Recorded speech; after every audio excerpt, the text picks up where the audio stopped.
Man After Man, An Anthropology of the Future. Written by Dougal Dixon, with illustrations by Philip Hood.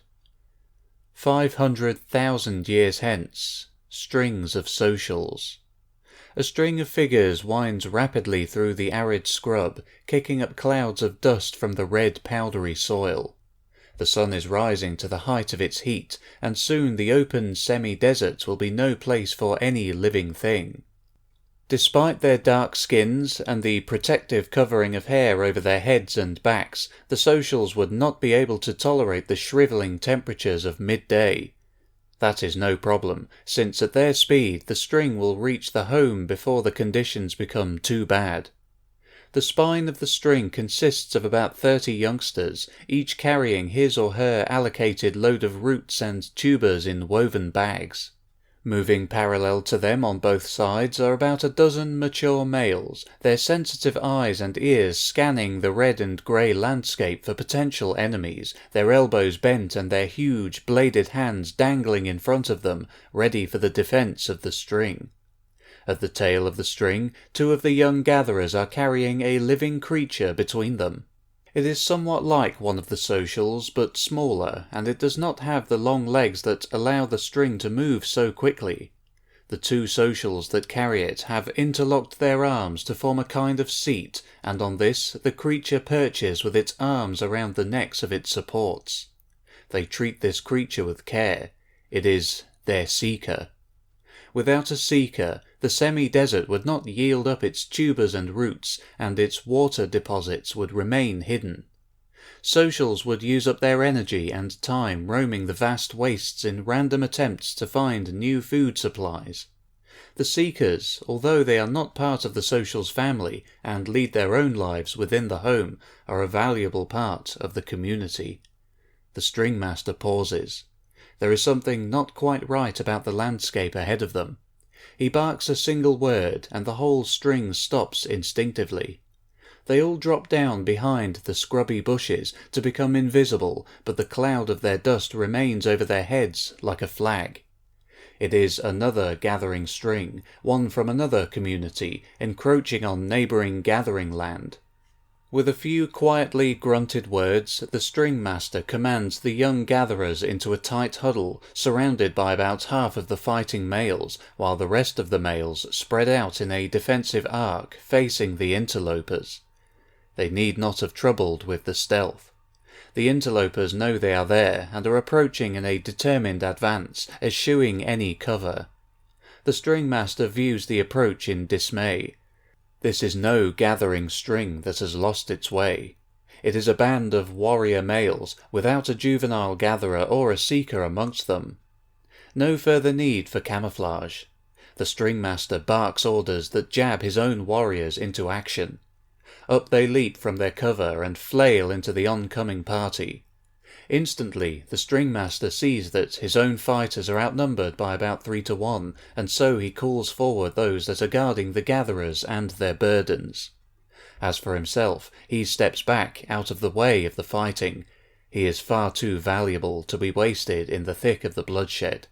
They are still outnumbered, but they fight on, kicking out with their elongated legs and feet, hacking downwards and sideways with the cutting blades of their hands, poking and gouging with their long fingers. The gristly hand blades, originally designed to cut grass, can now shear through flesh and smash bone, and these are the main weapons of both sides. Severed limbs and heads lie in the dust, still pumping blood, as the defenders are forced back to the knot of helpless gatherers. The last warrior to fall is the stringmaster himself. He is happy to give his life for the defence of the string, less happy that it has been in vain and the string is lost. His last regret is that he will now never have the chance to mate with the mother. After the defending warriors, the gatherers are easily slaughtered.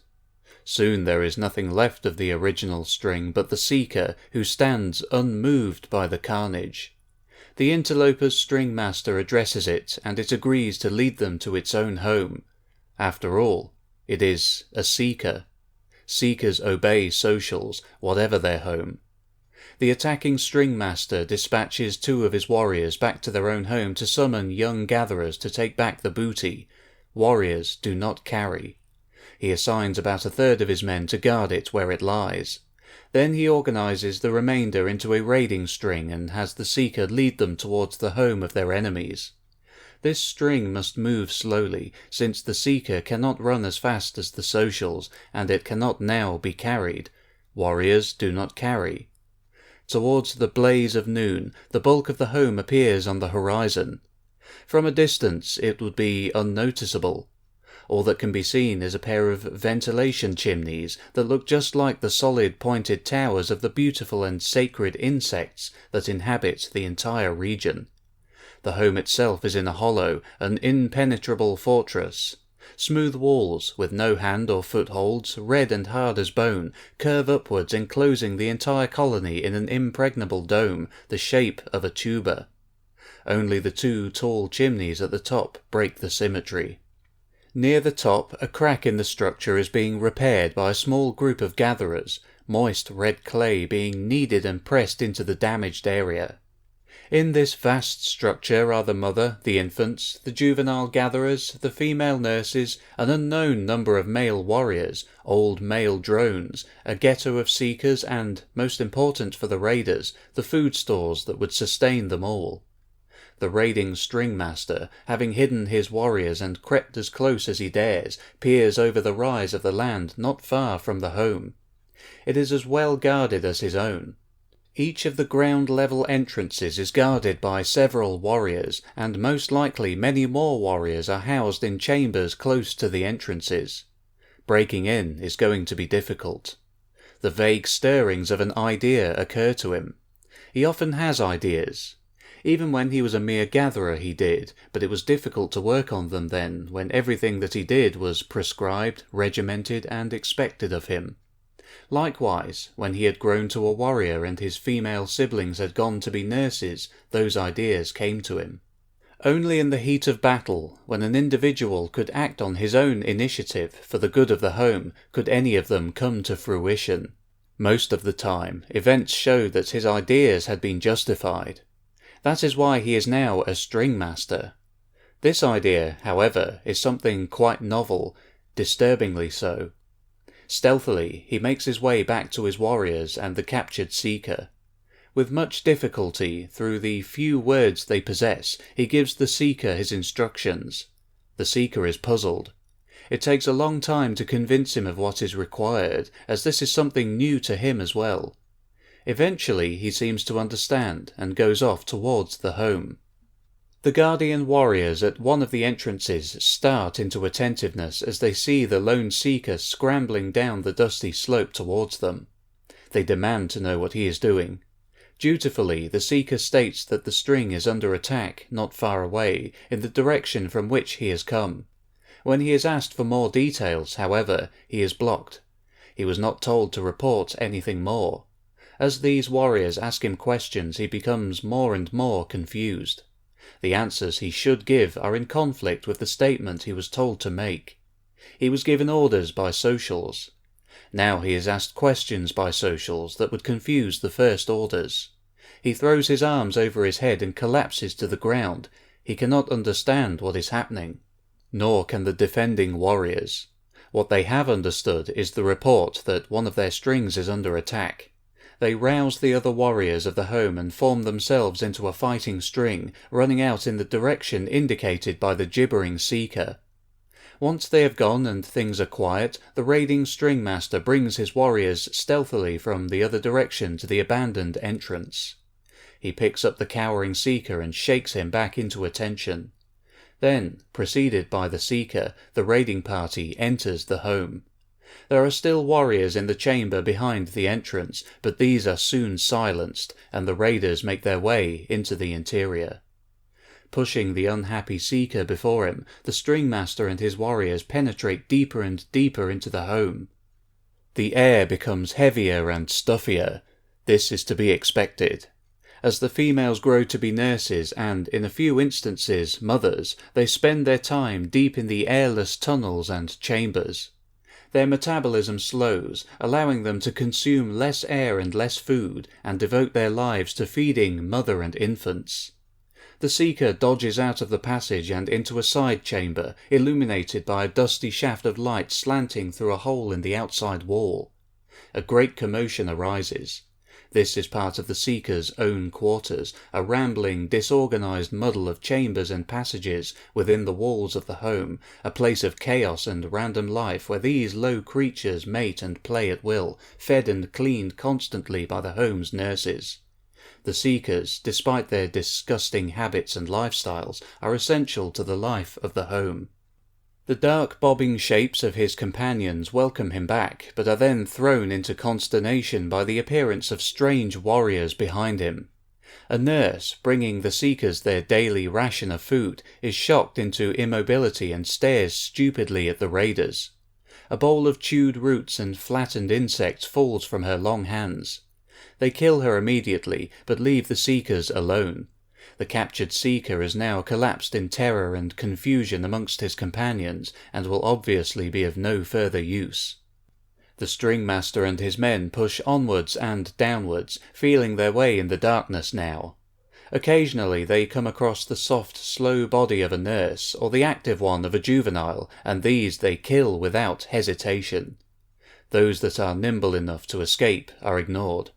The raiders are after more important prey. Eventually, in the dimly lit chamber beneath one of the ventilation chimneys, they find her, enormous and reclining, fat with obesity and pregnancy, her hairless skin over folds of fat glistening dimly in the gloom. The mother. Around her move a dozen pale nurses carrying in food and taking away waste. Slow drones, their weapon hands hanging long unused by their sides, stare stupidly at the intrusion. All cluster around the mother in a vain attempt at protection. The raiders move in. The nurses put up no fight at all, but the drones, remembering their glorious days as warriors, make a token struggle, and perish. At last the prize is won. In the dimness, the mother pathetically tries to pull her great bulk away on her stunted legs and wizened arms. She lets out a plaintive wail as the raiders fall upon her, and she dies under their hacking hands. Not long afterwards, the mother's body hangs head down from the partly repaired crack on the outer wall of the home. The stringmaster stands in triumph above it. All the fighting is done now. The returning strings of defending warriors, those that had been lured from the home by false information, are totally demoralized by the sight. Their tightly coordinated groups break up and scatter, and the individuals wander off into the arid landscape, inevitably to die. The home is the stringmaster's now. Normally he would send messages to their own home, and they would return with gatherers who would strip the captured place bare and carry all the food and the seekers back to their own, thus expanding their hunting territory. This time, though, he is going to do something different. This whole incident has been different so far. There has never been a home won over by using deceit, a totally alien concept amongst the socials. Their language is simple, but it has always allowed for individuals to express themselves, for stringmasters to communicate orders to warriors and seekers, and for gatherers to describe the whereabouts of food supplies and their dimensions.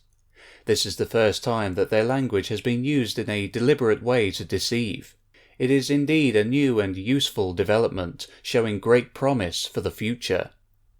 The other difference in this campaign is that this home is not going to be destroyed. There will still be young nurses cowering in the tunnels and warrens below, one of which he will make the new mother. The other nurses and the few juvenile gatherers that are left will naturally be loyal to her, and his warriors will remain loyal to him, or he hopes that they will, until he can raise new ones of his own. He will send deceitful word to his former home that his own string has been wiped out, so he will not be missed. For the first time, a new home will be established, not by a mating pair cast out of a single home, but by uniting two strong homes, drawing on the strengths of each other. Boat builders. The working of metals had been a forgotten art, but then it was remembered, and forbidden. The making of boats had likewise been forgotten and then remembered, and had likewise been forbidden. Now those who have dared to practice these skills are dispossessed. The boats they made carry them to safety, away from the anger of the remainder of their people.